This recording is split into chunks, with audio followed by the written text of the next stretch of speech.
welcome to the Affinity Podcast. Today, we're going to be talking about mindful hiring for sustained growth and creating a people-centric culture through talent development and retention. How are you doing, Grant? I'm great. How are you? Good, thank you. Let's start with an introduction to mindful hiring and people-centric culture. Can you talk a little bit about mindful hiring and people-centric culture so that our listeners understand what we're talking about? Yeah, so mindful hiring means that there's a conscious process in place or a structure to it where it's not a knee-jerk reaction, it's not reactive, it's a very proactive approach to hiring. A lot of companies honestly struggle with hiring, and they struggle because usually when they need to hire, it's an emergency. So something's come up where they need to fill a position. And so we don't tend to be as present in that process or as maybe conscious in that process. It's more out of desperation, if you will, and that often leads to a poor hire. So mindful hiring or mindful approach to hiring is really preparing a system and having a system in place that works really well even at the 11th hour when something happens, and sticking to it. And sometimes, and probably what underwrites this, is not making a hire without giving, due diligence to that person and to the process. And hopefully there's a number of people in the process. I see a lot of companies hiring people, first person that walks through the door. Essentially, they're hiring a warm body. And that can be... that can work out occasionally, but more often than not, it doesn't. It's not aligning the person with the business. Can you define people-centric culture and where mindful hiring falls into that? Yeah, so a people-centric culture is where we put people first. That's what I talk about in my book, The Affinity Principle. It's really looking at the people and what they bring to the table, which is the center point of your company, really, in particularly people-facing businesses. The people-centric culture starts with great leadership, and that's a mindful leader, really conscious of what they're asking people to do and how they're encouraging people to do it. And in this case, really thinking about who they need to do the job and being very deliberate in that. And then if the leader's doing a really good job around those things, it leads to a great team experience because they're hiring good people who are well aligned with the company and the culture, and those people are succeeding and enjoying the work they're doing, and that leads to a great member or customer experience. So that's the Affinity formula. And the byproduct of that is profit. The byproduct of that is financial success. Can you talk a little bit more about the impact of mindful hiring on company culture and success? Yeah, so, we've all experienced this. And I've got a great example, sadly, not a great example from a positive standpoint, but a good example of what happens when we make a poor hire. Recently, we hired a significant position for the company that I run, and we felt like we went through all the checks and balances. We had multiple data points. This person seemed to tick all the boxes. But it turned out that they were very different to what we thought we had hired. And as a function of that particular location, that site, really went down significantly over a very short period of time in its EMPS numbers and its MPS numbers. So we're measuring this through Affinity OS, through the software platform. But what we also felt and saw reverberate through that company was the impact of this one individual coming in and taking what was a very positive, warm and inviting culture and really transforming it overnight through the impact this person had on that business. So it's a great example of approaching the hiring process in the right way, but maybe not getting the outcome you want. And that's going to happen. Look, the truth is you're never going to get it right. A great mentor of mine said you'll get hiring right 8 out of 10 if you're really deliberate, really calculating, really stress the importance of hiring. You're going to have some misses, and there's a great example of how a miss impacts the outcome of even an entire, division of your company. What is the role of leadership in building a people-centric culture? So I explained a little bit before with the affinity formula that it all starts with leadership. So great leadership leads to a great team experience. So it really is the starting point. And in a mindful culture or a company that has great underpinnings and we'll talk a little bit more later about core values, mission, and all that sort of thing. But the leader really sets the tone. I think that's really what I'm trying to say. And if you've got a leader that empathizes, that is conscious of the tenor within their company, and they take deliberate action to improve that, then the rest sort of follows through. Let's talk a little bit about creating a mindful hiring strategy.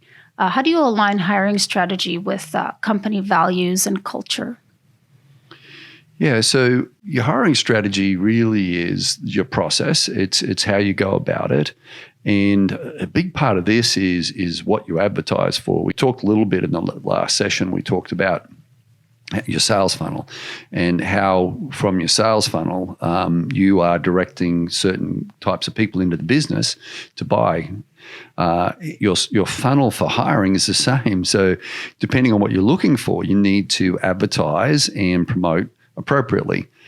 Great anecdote from a while back. There was a radio rep who came and visited with me, and Michelle was phenomenal, just a great lady, and I really respected her a lot. And she was trying to sell me on us placing ads on the radio for positions vacant. And what convinced me to try that was she pointed out that the people that are listening aren't necessarily looking for a job. And that might sound counterintuitive, but in actual fact, that really struck me because a lot of times the people that are looking for a job maybe aren't, the top of the heap, aren't, the people that maybe you're looking for. And we actually experimented with that and used the radio to advertise for positions vacant. And the quality of leads that came in improved significantly because somebody's driving to work. They're happy at their job. They do a good job. They haven't thought about changing, but suddenly something pops up for them and they go, oh my goodness, I'd love to look into that. And you're getting somebody, and we've all experienced this. We've all sat in interviews where the person's complaining about the company they're working for, the companies that they've worked for. Whereas you're getting somebody that actually potentially enjoys where they work. They're looking for maybe something more, something greater, something different. And so the quality of that acquisition is much higher. The other source that I'd cite, if you're looking at where you might get great people from, is referrals. I put an enormous amount of weight on a referral from a team member. If a team member tells a friend or a family member or somebody that they know that they think would be a good fit in our company, they've already pre-qualified that person. But more than that, there's something at stake. When a team member does that, they're putting their reputation on the line as well. So if they're willing to do that, they actually believe in this person. So that referral to me is one of the most powerful leads that we can get. I'm always looking for data points from team members, and those data points that come from that referral can be really powerful. Can you talk about the importance of identifying core competencies and soft skills required for each role, and then the importance of really well-defined job descriptions? Yeah, so job descriptions, position descriptions, and even role definition are often pretty neglected. And sometimes because maybe we don't even truly understand what's involved in the role. I love it when team members help create a position description and they help define their own role. One of the things, a very good friend of mine had a position description system that included an evaluation system. And I thought that was amazing. And I'm sort of digressing here for a second, but it's relevant. That system actually was the ability to, at the 6-month point or the 12-month point when you do a check-in with a team member, to look at how they were doing, and they'd rate themselves on their position description, and you would rate them, and then you compare the results. The point I'm making around that, the position description, if it's on point and the role's described accurately, then you're measuring them for the things they're being asked to do. And those things should be aligned. So I think the bottom line with this is you really need to put some focus on your position description, your role description. You need to understand that very, very well, and it needs to be elucidated really accurately in the job ad, or in any way that you convey the position to somebody so that they know what they're getting themselves into. The last point I'd make is you need to incorporate your core values, your mission, your vision into that position description, into those roles, so that people understand what are the inherent aspects of what I'm expected to do. Not just you're expected to do this or do that or turn these lights on or switch this off or interact with this, sort of person. This point I'm making here is that you're looking to align who you are as a company with that person, and that alignment will only come through transparency. Can you talk a little about implementing a structured and transparent hiring process? All of what we're talking about here is around structure and transparency. What we're trying to do is make the process very straightforward and clear-cut. We're also looking to help team members that maybe aren't the best at hiring to follow a protocol or a process that will give them the best result possible and you the best result. True that there's people that are better at hiring than others. There are people that are more experienced at hiring than others. And the important part of this is to include as many layers to that hiring process as possible as filters. But it's not always going to come down to that person getting in front of your best and most talented recruiter or interviewer. So that structured process is a way to ensure that the right questions are being asked, that the right boxes are being ticked, that at the end of the process, you've got a really good sense that we've made the best decision we can make. Let's talk about mindful interviewing techniques. Can you start with talking about active listening and empathy in the interview process? Yeah, so active listening is an important skill, and it's something that we can often struggle with because we're trying to get our point across or we're thinking about the next question we're going to ask. And this is very true in the interview process. A lot of times we're maybe processing what the person said before, or we're thinking about the next question rather than being really conscious at that point and that contact and inflection point. And inflection is a key sort of aspect of this. What I mean by that is that when you're talking with somebody, what they're saying verbally is a part of the conversation, but how they're saying it, the tone, their mannerisms, there's a lot to be taken from that. And so if you're really present in that conversation, if you're really mindful and connected in that conversation, the questions actually matter less, because the sense you get from that person will be significant. The sense you get of who they are will become more clear to you. So I'm not saying that the questions aren't important, they're critical. Good questions are really a great source of refinement of your process of interviewing. But when you're really present and listening to that individual and actively listening to that individual, you are in a position where you're going to absorb more than just the rote answer. Can you talk about how to craft mindful and open-ended interview questions? Yeah, so an open-ended question's pretty straightforward. It's where they can't just answer yes or no or nod or affirm something. What you're looking for is to get them to elucidate. You're looking for them to explain more about context or texture. And so structuring questions where you get them to give examples is great. That interview or that hire that I was talking about before that went wrong, we asked that person to give us some examples of situations they'd been in. The situations they recounted actually resonated, and we thought, oh, goodness, that they really get that. So one thing I will say is that interviewing is a process. It's a process of filters, both when you're doing it and when other people are in that process. But my point here is that as you gather data points, occasionally your data points will be off, but the more data points you gather, the more accurate you get is, I guess, bottom line. How do you address unconscious bias and how do you promote diversity? Yeah, so we all have unconscious biases, whether we believe it or not, or we acknowledge it or not. That's just the truth. We've all been influenced by our life's events, by people around us, by our upbringing, by our education, by the environment we live in, even where we live.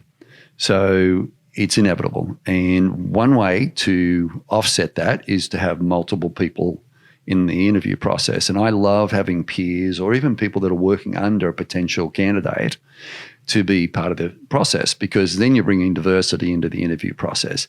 So rather than that person just being interviewed by managers or executives, to have team members, particularly team members that work in that department or work in that division involved, would be my recommended strategy. Again, I'll reference the hire that went wrong, right?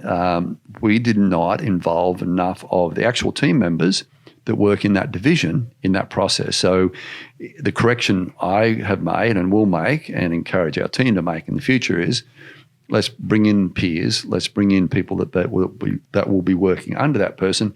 And it doesn't have to be deemed an interview. It could be just have a coffee with them, right? So if you imagine you've got a new department manager you're interviewing for, and that department is a shipping department, for example. Let's take it out of the context of the fitness industry. And you had your shipping team go for a coffee with them. What they would learn and glean from that social experience would be significant. And so you don't have to say to a manager, you're going to be interviewed by the team members that you're going to manage. That may not feel right, but I do feel like you've got to involve people at all levels, at all stratas of the organization they'll be working within to get data points. Can you talk about diversity and the advantages of having a diverse workforce? So in a diverse workforce, you will get, and I think the number's around a third, better performance. So 33% better performance in a diverse organization than a non-diverse organization. And where that comes from is just these different data points I keep talking about. If everybody's coming from the same place, that's really one data point, right? You can't call a data point if it's not a different reference point in this case, because you're looking for different reference points. I use the example of GPS. I use this example all the time, but a GPS looks for at least 3 satellites, right? And those 3 satellites need to be in 3 different positions to triangulate. And that's what we're trying to do, is triangulate here. We're trying to get people coming at this from different points to look at it and hopefully get some bearing on exactly where this person's coming from. How do you assess candidates holistically, looking at their skills, potential, and how good a cultural fit they are within your organization? Yeah, so in the affinity principle, I talk about the steeplechase, and that is a whole series of, and I'm going to call it hurdles, that person needs to go through. And I really feel like one of the ways for us to achieve great hiring is to make it a process. I keep saying the word process. If hiring is, again, signing off on the person because they turned up for the interview, that's not hiring. That's just literally, accepting a warm body. So if we think about and again, hurdles isn't the right way to put this, but what I am saying is it shouldn't be an overnight thing. It should be something where we're gathering different data points again from various points. So, for example, when the person comes in, they agree to the reception. What's a receptionist's impression of that person? There's a data point, right? There's something that I'm going to put some stock in. Or they interact with one of the cleaning team or the housekeeping team. What was their interaction like? I'm going to look for that. But when they've finished that interview, maybe that interview's with me, for example, they're going to be scheduled for another interview, and that interview might be with a peer, or that interview might be with somebody else. But if I can extend that process over 2 or 3 weeks, what you're going to find out sometimes is that person's just not that driven to join your company because they're not willing to turn up for the 3rd or 4th interview. Equally, you're also going to see them over time. So They might have dressed up the first time, but the second time, they don't take much care, or the third time they turn up unprepared. You're looking for the, data points over time again. So the idea of the steeplechase is to get them through a set of filters that by the end of it, you've really got a good sense who they are.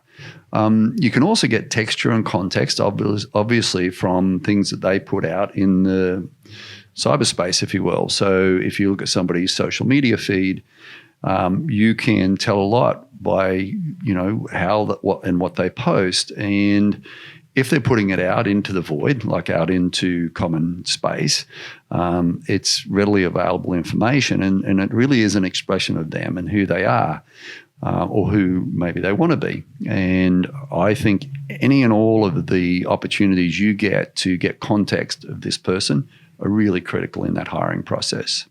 Let's talk about onboarding for success and cultural integration. Can you talk a little bit about designing a comprehensive and engaging onboarding process? So a good friend of mine coined a phrase called the launch, and I adopted that. And the launch is where you literally take somebody from the launch pad, if you will, into the stratosphere. And that means you take a new team member from a starting point of not knowing anything about your organization to a point where they're really comfortable and in full flight. So I love the launch word because I feel like it really embodies what I think we should do in terms of a team member orientation. And that launch, the way that we've done it, or I've done in the past, is for a full-timer, potentially up to 40 hours. Now, it's not 40 hours straight. It'll be a few hours in the beginning with an orientation, but where they would spend an hour or two in key departments throughout in the fitness industry, each of those departments that operate, maybe it's a creche, the refuel, or the cafe, or reception, or housekeeping. And when somebody spends that time in all those different departments, what they're getting is a real feel for their teammates, for the divisions of the company, for the interface between those divisions, but importantly, what their team members do every day. So if you ever spend an hour or two in a creche, you know that those people that work in the creche are saints. I mean, a lot of times they're under a lot of pressure. There's a lot of kids. There's a cacophony going on, and they deal with that. And the right team members in there love it. But very often team members would come from a launch and go, oh my goodness, I can't believe what the childcare people have to do, because maybe that's not the space that they're happy. But the point is they get a reverence for that and appreciation for it. So the whole idea of the launch is over time for that person to become really acclimated to all the elements of the company, all the aspects of the company, and many of the team members as well. Those interfaces that they have, those relationships that they begin to develop in those just hour or two little segments that they get with these different departments are invaluable. And where we've conducted these launches successfully and really focused on a great and comprehensive launch, the retention of team members has been higher, significantly higher, and the ENPS, so the Employee Net Promoter Score, or I'd like to call it the TNPS, I can't really do that, but it's a team member sentiment about the club or the company, is much higher as a function of that. So the launch to me is an investment well worth making. Part-timer, maybe it's 10 hours. Maybe they just spend a little bit of time in each key department.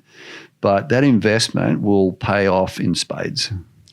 I've been through one of your launches many, many years ago as a tennis pro at one of the fitness wellness centers. And I can attest to the value of this because our tennis club was somewhat separate from the rest of the company. And this was really the only way I got to meet other people. And it was just such a connection. It really established a connection and maybe even a support network. And then it also helped me talk about the rest of the club and the rest of the offerings to our tennis members who don't necessarily always go to the health club or other parts of the company. So I've definitely have experienced the value of a launch and can attest to its power and its effectiveness. It's a great example, and a lot of times the way we've designed clubs is the creche is separate, for example, like I mentioned, the childcare, and a lot of the times those folks get very isolated. But that experience that you've had is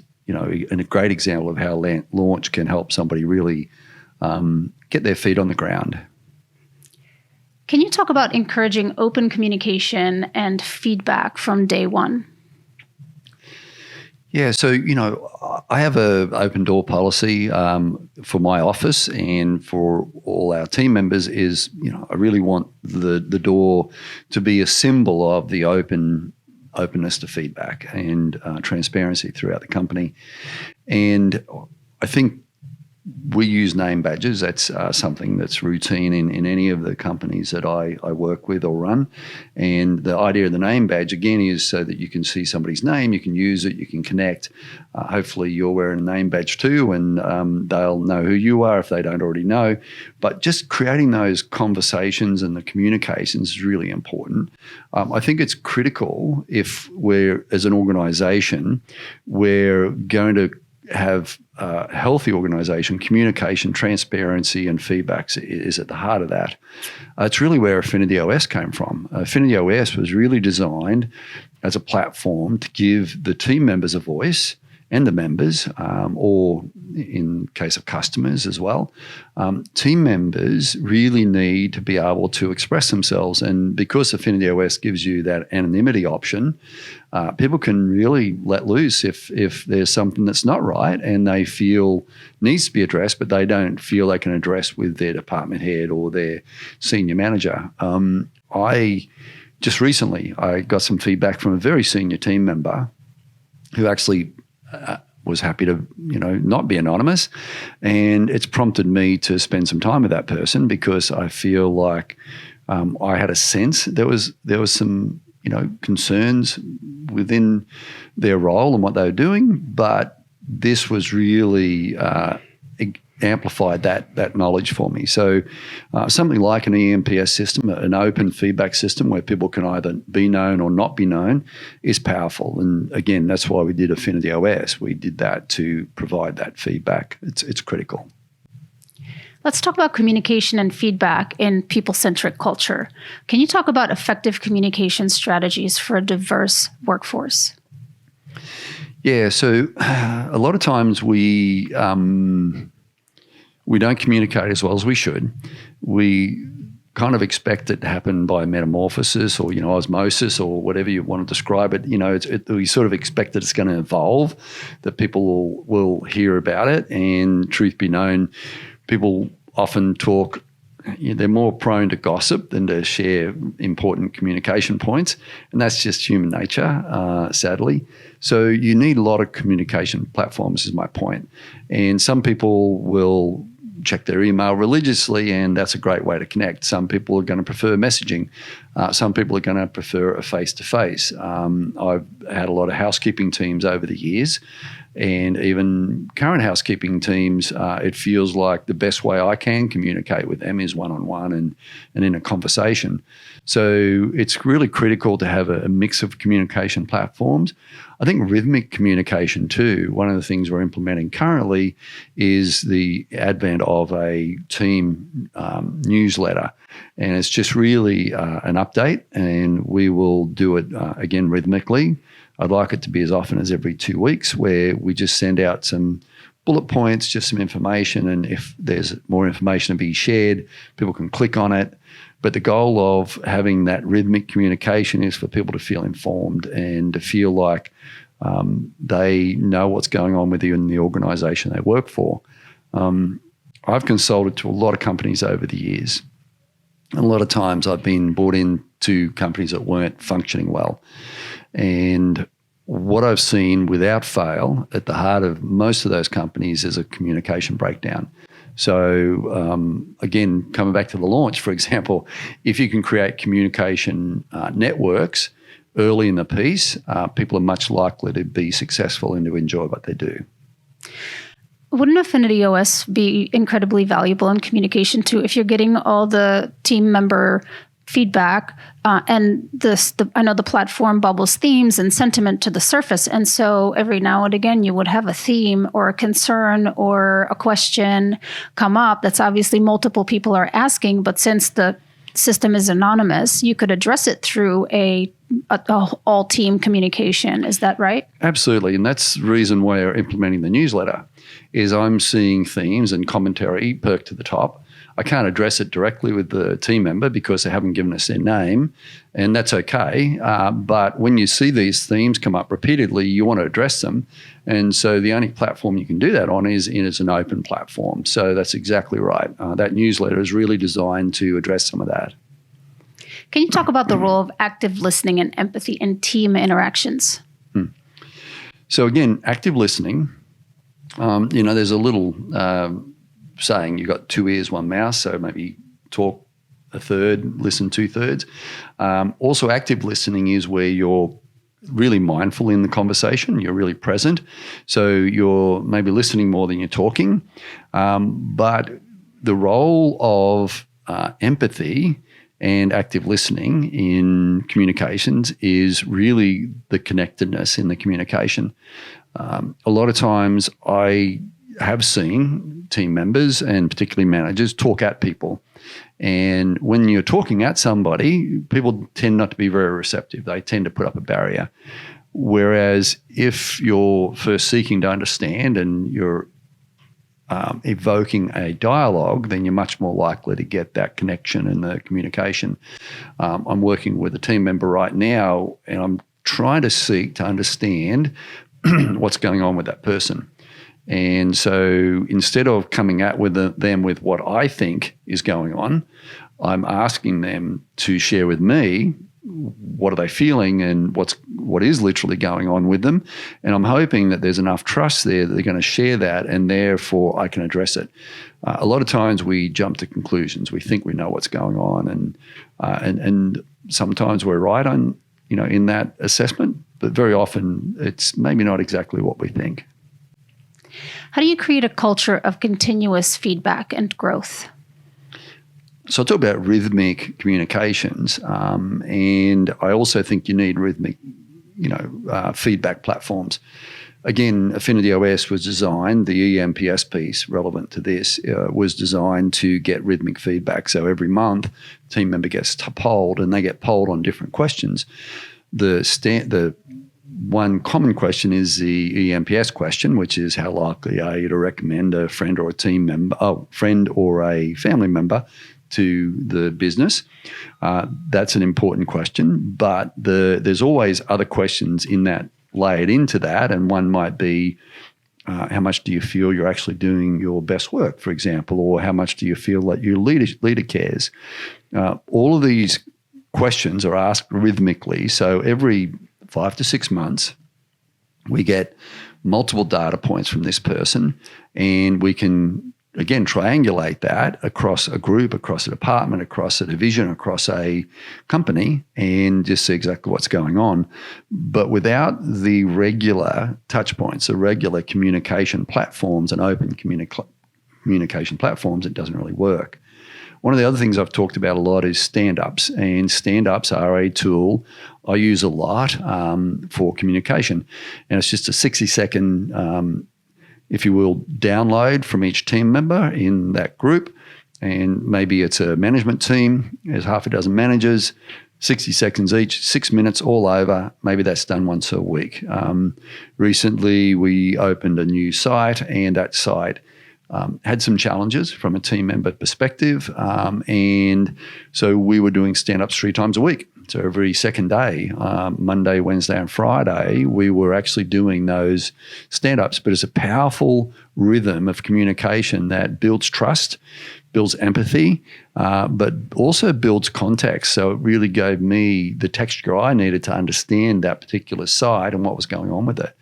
So creating communication opportunities is very important. One important thing, and we're really focused on this with Affinity OS, is keep it simple.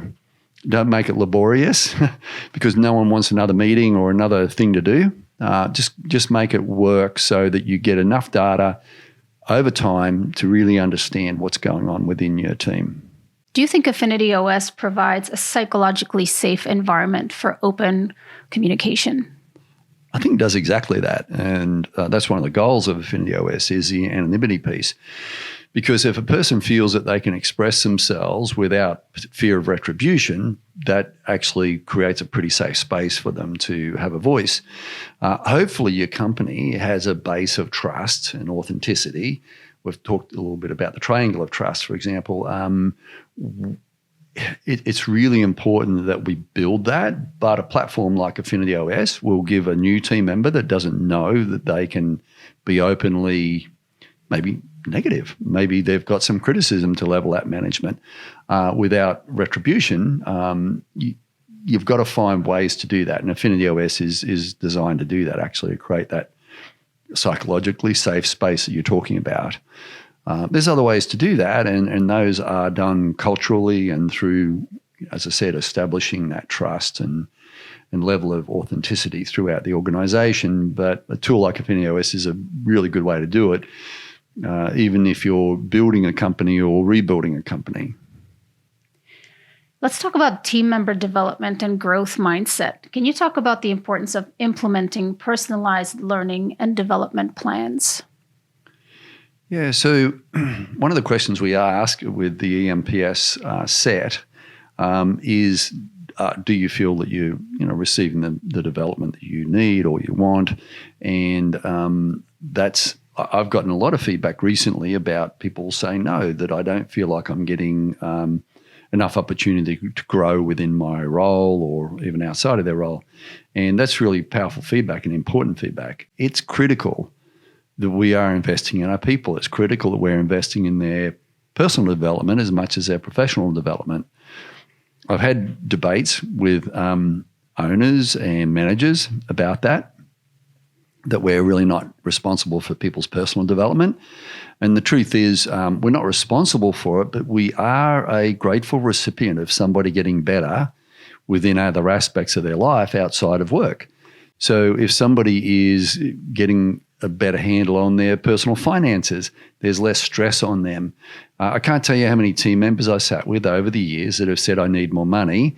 And you ask the question why, and they're like, because I'm broke and I can't afford this and I can't afford that. And the truth is, the propensity of a company to pay somebody more for a job that they're doing because they have not managed their finances, or they're living outside of their means, or that they've got a financial hardship that's unrelated to the company, it's a bit of a disconnect. And even though you want to help that person, the best way you can help them is to get them to manage their finances better. So one of those spaces where I encourage personal development is finances, for example, managing personal finances.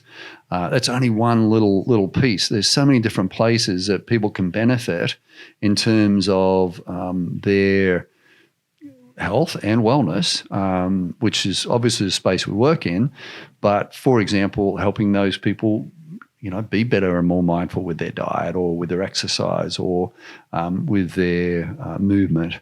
So where I'm coming from with this is, as it relates to personal development, I think it's incumbent on a company that cares about its team members to get engaged at that level.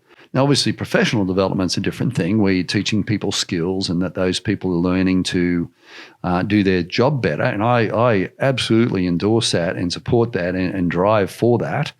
But I just want to layer in the fact that if a person's doing better in their own self, if they are feeling a greater level of self-esteem, if they are feeling healthier and happier, if their relationships are stronger, and any of these aspects all add value to the experience you're going to have from that person at work.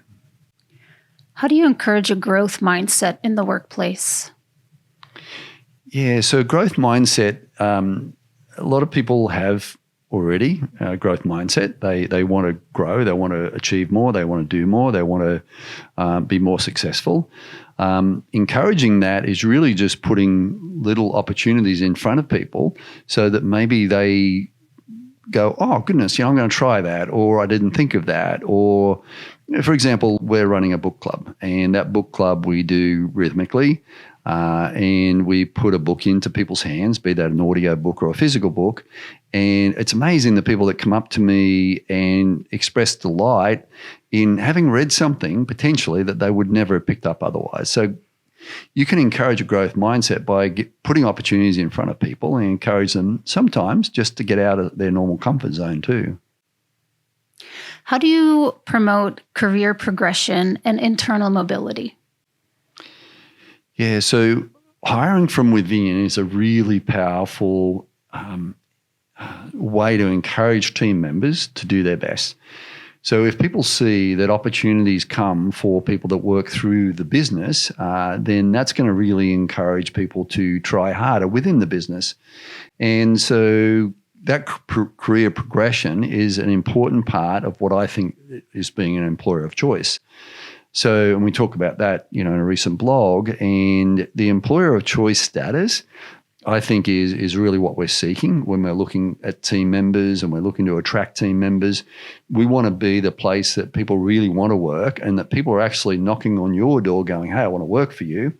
And so it's critical for us to create that environment where people feel like there's an opportunity to excel and to be more than they were yesterday. And obviously opportunities don't come up overnight, but if you're implementing a lot of these strategies that we're talking about, your company is going to grow. That's inevitable. And maybe you develop additional sites, maybe you develop additional divisions. But as that company grows, or as your company grows, the opportunity for people within to have new opportunities increases. So it's a byproduct of what we're talking about, the foundation of building a business that really cares about people. The upshot is that company will inevitably grow and improve, and with that comes opportunities from people within. How do you recognize and reward achievements and milestones? It's a great question. Recognition is really important, and often recognition is far more important than what people get paid. Just being acknowledged for doing a good job, maybe achieving some milestone. The owner of the company I work with right now is really good at that. He recognizes milestones and acknowledges them. And that's very powerful for team members because when they hear that coming from him, it means a lot. And I think looking at benchmarks like thresholds that the company achieves is important. KPIs, really important to understand what are we trying to achieve, but also not just achieving it, but recognizing and rewarding people where appropriate. With rewarding team performance, I think, again, you've got to be consistent with that, and it can't be just rewarding the people that you like or the people that are your favorites or the ones that are very visible. Again, through your feedback systems, and Affinity OS does a good job with this because members can acknowledge team members and those names can perk to the top and you can see that, oh my goodness, this person's done a really wonderful job in the housekeeping division at this site. Let's recognize that, and you can recognize it through various means. But the greatest reward for a lot of team members is just purely being acknowledged and appreciated verbally and in ways that are relatively transparent to the company. Let's talk about measuring success and continuous improvement. How do you define and track KPIs for mindful hiring? Yeah, so KPIs are like key performance indicators, and I think we should have KPIs for everything we do. I do think you need, if you've ever read 5 Dysfunctions of Team, they talk about sort of the pinnacle is measuring results, intentional results. But at the heart of it should be a core focus, if you will.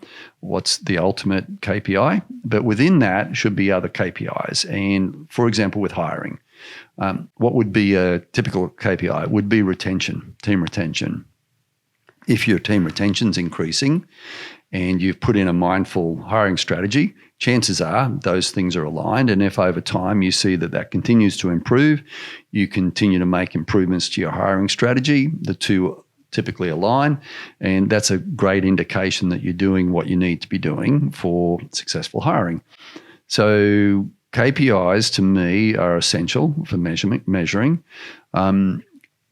Other KPIs you can have are things like EMPS, right? And again, not to harp on it, but it's a really powerful indicator. So if your EMPS is going up and you're in a growth phase and you're hiring new team members, that's probably indicating that your launch is good, your orientation's good, that your hiring practices are good, that your communication's good. Like all those things play back into that EPNS number. So that's a KPI that I think would be, for me, the gold standard is your EMPS high, and is it improving? Is it heading in the direction you want it to? And being very mindful of how you can influence that number. Can you talk about assessing the impact of hiring practices on company culture and team member retention? Well, I cited that example of where we made a hire that wasn't great and the negative impact it had. What I'll equally say is we've made a lot of great hires and have influenced the company culture significantly because we've put the right person into the right role. And I'd say we've got a pretty good track record of doing that. And as much as I've cited that negative example multiple times today, it just sits high in my mind because it hurts. You don't want that stuff to happen. You want to put great people into the right roles and align them with your company culture. And so the truth is, if you are following the principles we're talking about here, what you're going to see is an outcome to your hiring process or through your hiring process that brings about great company performance, but also that great cultural feel. I've had many companies over the years where you could honestly say the team members are really happy and work cohesively together. It's never perfect and it's never, everybody's pointing in the same direction, but genuinely creating companies where there's great alignment and synchronicity. And the outcome in terms of how it impacts the company's overall sensibility is probably a very soft way to describe it, is powerful. Can you talk about the importance of developing a long-term strategy for maintaining a people-centric culture and mindful leadership? So a long-term strategy for the mindful leadership piece comes back into everything we've talked about today. It really is hiring really well, orienting that person really well, providing ongoing development. All the things that we're describing literally tie into it. I think the summation of the answer to that question would be this podcast. It's really setting the table for great people to be part of a great organization and feel well recognized and rewarded. And Affinity OS plays a big role in that, or a mechanism like that, because that gives you a great, at a glance and in-depth look at where you're at and what you need to improve on, and best practices too, right? Yeah, it is the power of Affinity OS. Because it's driven by AI, it is the ability for it to distill really important information that has statistical meaning. When I say statistical meaning, we all have anecdotes of things that have happened, but what we're looking for is, over time, what's truly happening at the heart of your organization. And Affinity OS is designed to do that, yeah. Any final thoughts about mindful hiring and people-centric culture? No, obviously, look, I'd say if you haven't read my book, read the book, because it is focused on that. And I say that really, hopefully, was with a degree of humility, in that I wrote that book based on 3 decades of making a lot of mistakes and coming at things in ways that weren't necessarily the best way, but ultimately I learned a lot, and I've shared those experiences, and I've done that because I felt like I would want new managers and leaders or organizations to benefit from the mistakes I've made and also the things that have gone well. So, I'd say, if you haven't read it already, it's probably a worthwhile read. It's pretty easy to read, and Jana did an amazing job with the design on it, and actually got a design award, which was amazing, International Design Award. It's very easy to read and very easy to assimilate. And I think one final quick little soundbite. Whatever you do, it should be relatively simple and it should be reasonably easy to implement. And if you're going to try and share and develop with people, you really need to think about how can they best absorb it and get the most value from it. Well, thank you all for joining us today. We hope you enjoyed yourselves. And if you have any questions or comments, please reach out to us on social media. And hopefully we'll see you next time. Thank you. Thanks.